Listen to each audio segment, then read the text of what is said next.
Begitu pula dengan bacaan Quran kita. Kalau doa saja harus kita minta koreksi, apalagi bacaan Quran. Ini lebih penting lagi, ya. Mengapa bacaan Quran perlu dikoreksi? Lihat Imam Jazari dalam matan Al-Jazariyah. Beliau mengatakan, wal akhdhu bit tajwidi hatmun lazimu man lam yujawwidil qur'ana athimu. Membaca Al-Quran dengan tajwid hukumnya wajib. Dan barang siapa yang membaca Quran tidak menggunakan tajwid, asimu, kata Imam Jazari, dia berdosa.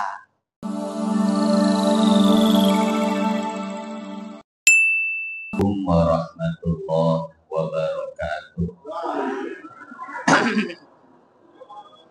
Bismillah. Walhamdulillah wassalatu wassalamu ala rasulillah.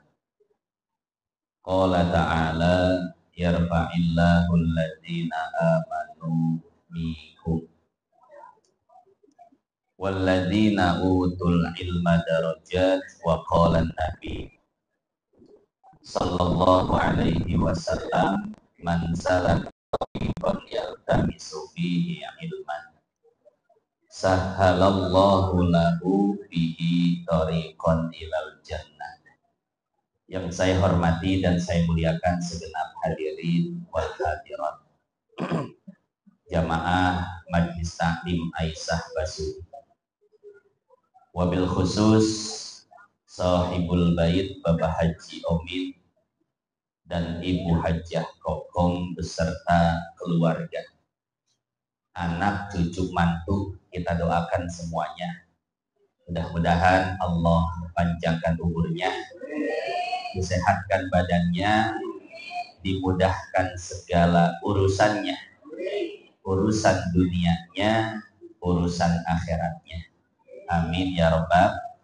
Bapak Ibu yang dimuliakan Allah, di dalam kitab Al-Fawaid Al-Mukhtarah yang dikarang oleh Al-Habib Ali bin Hasan Baharud, ada sebuah kisah tentang seseorang yang memperbaiki bacaan doanya. Kemudian Allah kabulkan doa-doanya. Bagaimana ceritanya? Jadi satu ketika ada orang yang doanya tidak pernah dikabulkan oleh Allah. Kemudian dia datang kepada seorang syekh dan mengadukan hal tersebut. Wahai syekh, mengapa selama ini doa-doaku tidak pernah diijabah oleh Allah? Kemudian syekh mengatakan, wahai fulan, coba aku ingin mendengar bagaimana bacaan doamu. Akhirnya orang ini pun membacakan doa di hadapan syekh. Kemudian setelah selesai, maka syekh mengkoreksi doa-doanya. Kata syekh, wahai fulan, tidak ada yang salah dari doamu kecuali satu, yaitu kalimat ya Dzul Jalali wal Ikram. Yang betul adalah ya Dzal Jalali wal Ikram. Ya harfun nida, da munada, mansub wa alamatun nasbihi al alifu niyabatan anil fathati, da mudhof, al jalali mudhof ilahi. Ya Dzal Jalali, itu yang benar, bukan ya Dzul Jalali. Akhirnya si orang ini pun kembali berdoa seperti biasa, akan tetapi dengan doa yang sudah dikoreksi dan dibetulkan oleh syekh. Kemudian orang ini mengatakan, setelah doaku dikoreksi oleh syekh, maka tidak lama setelah itu doa-doaku pun dikabulkan dan diijabah oleh Allah Subhanahu wa ta'ala. Hadirin hadirat yang dimuliakan Allah, dari kisah singkat ini kita bisa mengambil pelajaran bahwa pentingnya membetulkan bacaan-bacaan doa kita. Ya, kita lihat orang tadi beberapa tahun doanya tidak dikabul. Tapi ketika doanya sudah dikoreksi, dibetulkan oleh Syekh, maka tidak lama doanya dikabulkan oleh Allah. Ya. Maka ada beberapa lafaz doa yang ingin saya koreksi juga, yang biasa saya dengar dari jamaah dan itu salah. Pertama, ketika membaca doa selamat, bunyinya bagaimana?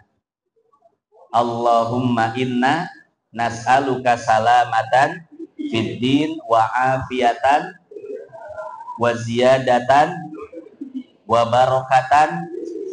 Nah, baknya pendek ya, wa barokatan, bukan wa barokatan. Wa barokatan, baknya pendek. Wa taubatan, wa rahmatan, wa magfiratan. Nah, di sini yang perlu kita garis bawahi. Allahumma hawwin alaina fi, sin kecil atau shin besar? Sin kecil, sa. Jadi sin kecil cara mengucapkannya itu dua sudut bibir kita melebar. Jadi ongkos jelema nyengir, Bu. Sa gitu ya, sa. Jangan sa. Kalau sa begini, bibirnya enggak nyengir, khawatir masuk makhraj huruf so. Sa, sa gitu ya. Tapi nyengir dikit. Sa, sa gitu ya. Rasulullah. Rasul, itu agak nyengir ya. Nah, Allahumma hawwin alaina fi sakaratil maut, bukan syakaratil maut, karena maknanya beda. Kalau sin sakaratil maut maknanya adalah proses kematian yang memabukkan, yang menghilangkan akal. Kita minta kepada Allah agar diringankan dari hal tersebut. Nah, kalau seandainya menggunakan shin, ini mungkin kalau cocokologi artinya begini. Ya Allah, ringankanlah aku pada syukuran kematian. Ini maksudnya syukuran kematian apa gitu. Kalau syakaro kan diambil dari kata syakaro yashkuru yang artinya bersyukur ya. Ini kurang tepat maknanya, bahkan salah. Yang betul adalah pakai sin kecil, sakaratil maut, wan najata wal afwa. Nah, jadi seperti itu ya, Bapak Ibu yang dimuliakan Allah. Kemudian juga saya sering dengar jamaah, bukan jamaah juga sebetulnya kalau udah baca doa depan orang jadi ustadz itu. Ya, ya Azizu, ya Ghaffar, ya Syattar. Ini salah, bukan pakai shin besar, tapi sin kecil. Ya Sattar. Karena artinya ya Sattar, Allah yang maha menutupi aib-aib kita. Kalau pakai shin, ya Syattar. Apa artinya ya Syattar? Ya, coba nanti tanyain sama ustadz yang lain ya. Yang saya tahu ya syattor, syatoro artinya membagi. Kalau syattar apa artinya? Nah, jadi seperti itu. Ini ada beberapa doa yang perlu dikoreksi ya. Jadi Bapak, Ibu, kalau punya doa, coba datang ke Ustadz. Ustadz, saya minta koreksi doa saya, betul atau tidak? Begitu ya.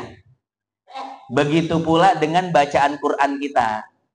Kalau doa saja harus kita minta koreksi, apalagi bacaan Quran. Ini lebih penting lagi ya.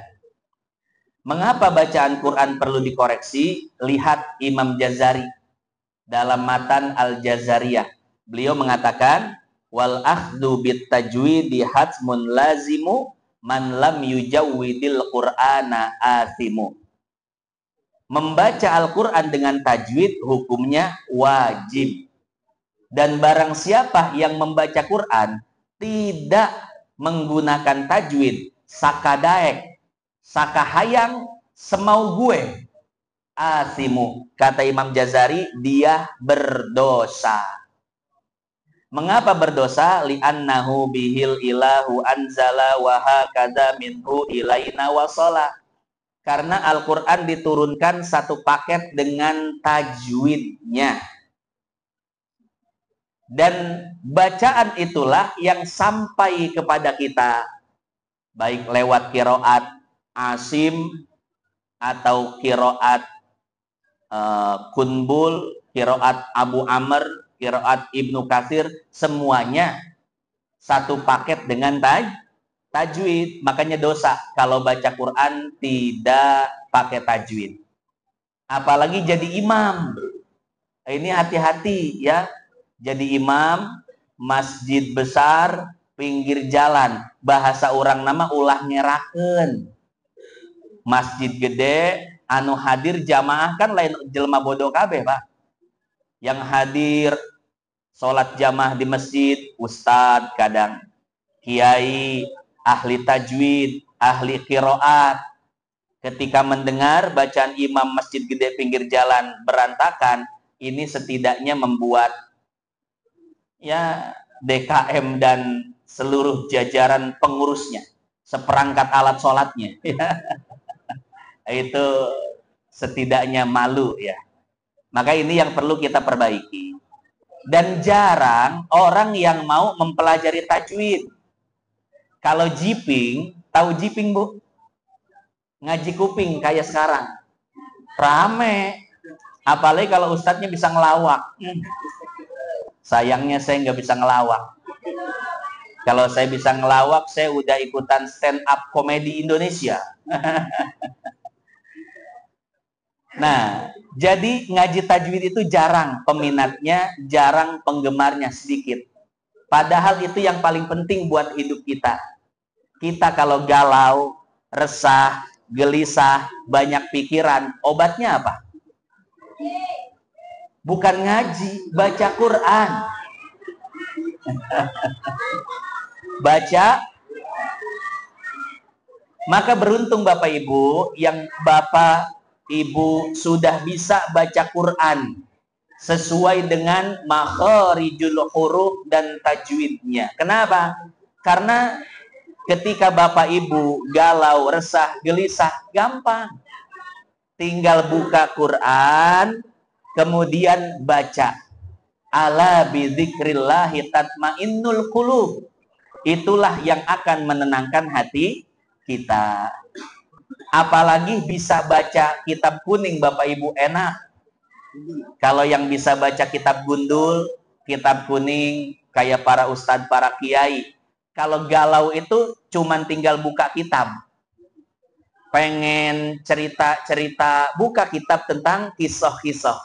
Kisah para nabi, kisah para sahabat, kisah orang soleh. Ya, kadang para ustadz, para kiai itu betah duduk sendirian. Kenapa? Ada yang nemenin kitab.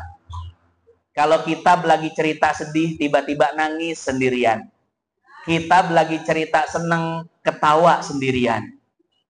Nah, cuman jangan, ya kalau sama kitab ketawa boleh Pak. Tapi kalau nggak ada kitabnya, ketawa-tawa sendiri, wah, ini bahaya nih.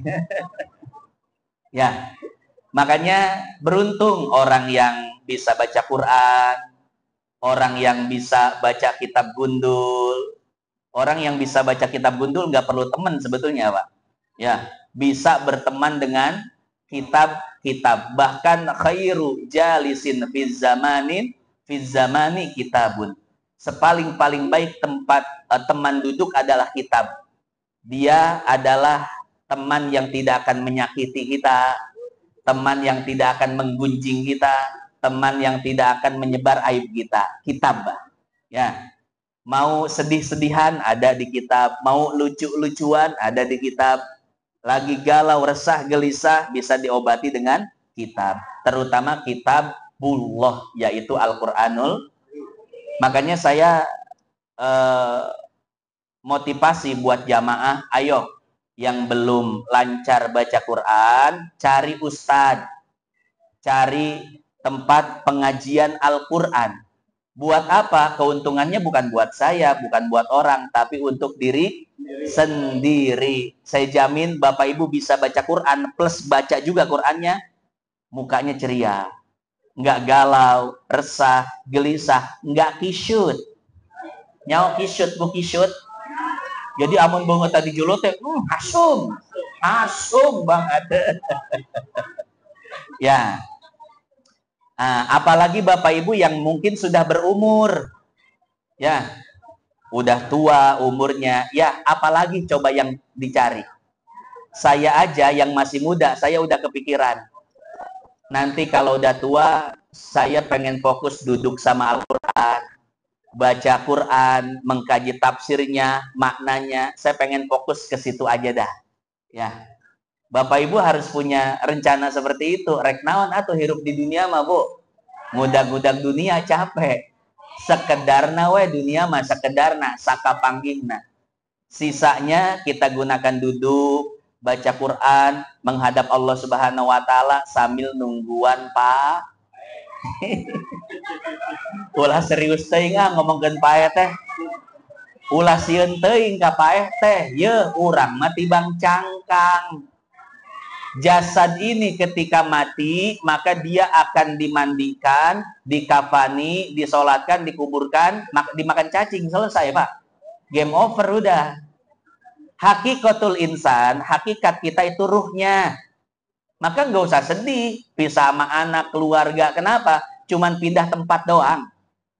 Nanti ruh kita ada di alam barzah nungguin.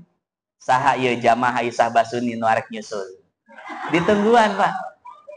Bahkan di dalam At-Tadhkirah karangan Imam Qurtubi, setiap ada ruh baru yang masuk alam barzah, ruh lama itu akan menunggu dan bertanya-tanya tentang kabar terbaru, terupdate di dunia. Nanti kalau jamaah Aisyah Basuni yang udah duluan, kemarin siapa? Almarhum Bapak Haji Edi. Bapak Haji Edi itu lagi nungguin, wah jamaah Aisyah Basuni siapa nih? Ntar nih besok yang nyusul. Kalau ada yang nyusul ditanya, oh gimana pengajian? Oh makin rame, Masya Allah. Ya, jamaahnya luar biasa. Kalau nanya, luar binasa. Ya, jadi itu di dalam kitab At-Tadhkirah karangan Imam Qurtubi, cerita di alam barzah, ngopi lagi, kongko lagi, gampang. Gak usah jadi pikiran. Mati mau ngapain? Yang perlu kita pikirkan bukan kapan kita mati. Tapi yang perlu kita pikirkan, apa persiapan untuk bekal mati. Eta, Bu. Bukan cuma tahu, tapi harus sadar. Bu, bekal mati apa? Emas. Taat kepada suami. Iza shallatil mar'atu khamsaha wa shamat syaraha wa ta'at zaujaha tadkhulul jannata min aybabin sa'at. Siapapun wanita yang sudah sholat 5 waktu, kemudian sudah puasa Ramadan, taat sama suami walaupun suaminya geblek. Kajen, Bu, suami geblek urusan manehna jeung Allah. Urusan ibu jeung manehna mah taat. Barang siapa yang ketaatannya itu tidak tergantung kepada balasan kebaikannya. Ibu nggak peduli suami mau soleh mau nggak soleh, mau bener mau nggak bener. Urusan ibu taat sama suami. Ibu nggak peduli sama kebaikan suami. Yang ibu peduli adalah perintah Allah. Maka perempuan seperti ini kata Allah silahkan masuk surga dari pintu surga manapun yang kau mau.